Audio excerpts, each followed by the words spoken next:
আলাইকুম। নতুন রান্নাঘর চ্যানেল থেকে সকলকে শুভেচ্ছা। আজ আমি বেগুন দিয়ে মাসকলাইয়ের রেসিপি করে দেখাবো। 3টে মিডিয়াম সাইজের বেগুন নিয়েছি আর 50 গ্রাম মতো মসুর ডাল নিয়েছি। দেখুন আমি কিভাবে তৈরি করছি। প্যানটা গরম হয়ে আসলে ওর মধ্যে 1 চামচ পরিমাণ মতন সরষের তেল দিয়ে দিচ্ছি। ডালটাকে আমি ভালো করে পরিষ্কার করে নিয়েছিলাম, তো আমি এবার দিয়ে দিচ্ছি।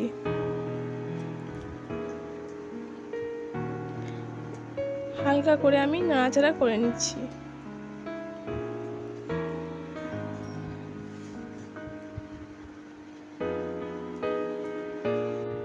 একটা মিডিয়াম সাইজের পেঁয়াজ কুচিয়ে 3টে কাঁচা লঙ্কা চিরা আমি দিয়ে ভালো করে নাড়াচাড়া করে নিচ্ছি। এবারে আমি 2 কাপ পরিমাণ মতন জল দিয়ে দিচ্ছি।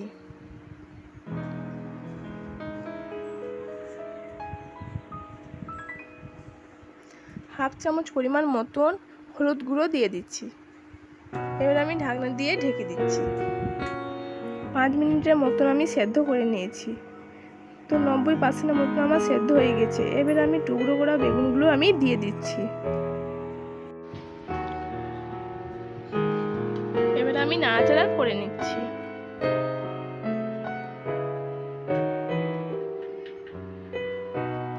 তো আমি 1 চামচ পরিমাণ মতন নুন দিয়ে দিচ্ছি।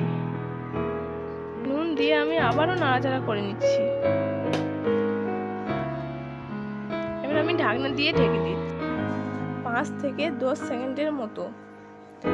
এবার আমি ঢাকনাটা খুলে দিচ্ছি। 1 কাপ পরিমাণ মতন আমি জল দিয়ে দিচ্ছি। এবার আমি ঢাকনা দিয়ে ঢেকে দিচ্ছি 15 থেকে 20 সেকেন্ডের মতন।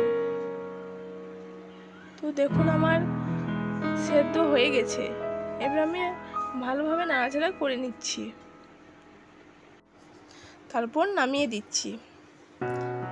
গ্যাসের মধ্যে আবারও প্যানটা বসিয়ে দিয়েছি। এর মধ্যে আমি 2 চামচ পরিমাণ মতন তেল দিয়ে দিচ্ছি। এবার আমি 2 টুকরো তেজপাতা দিয়ে দিচ্ছি। ওর মধ্যে মিডিয়াম সাইজের পেঁয়াজ কুচি দিয়ে দিচ্ছি। এবার আমি ব্রাউন করে ভেজে নেব। তো আমার ভাজা হয়ে গেছে। ওর মধ্যে আমি বেগুন মাসকলাইয়ের রান্নাটা দিয়ে দিচ্ছি। এবার আমি নাড়াচাড়া করে নিচ্ছি। এই রেসিপিটা যদি ভালো লাগে তো লাইক সাবস্ক্রাইব করে দিন। তো ওর মধ্যে আমি গরম মশলা ছিটিয়ে দিচ্ছি। এখানে আপনারা ধনিয়া পাতা অ্যাড করতে পারেন আর ঘি। এই রেসিপিটা হয়ে গেছে। এবার আমি পরিবেশন করব। বেগুন দিয়ে মাসকলাইয়ের নিরামিষ রেসিপি। যদি ভালো লাগে তো শেয়ার কমেন্ট করবেন।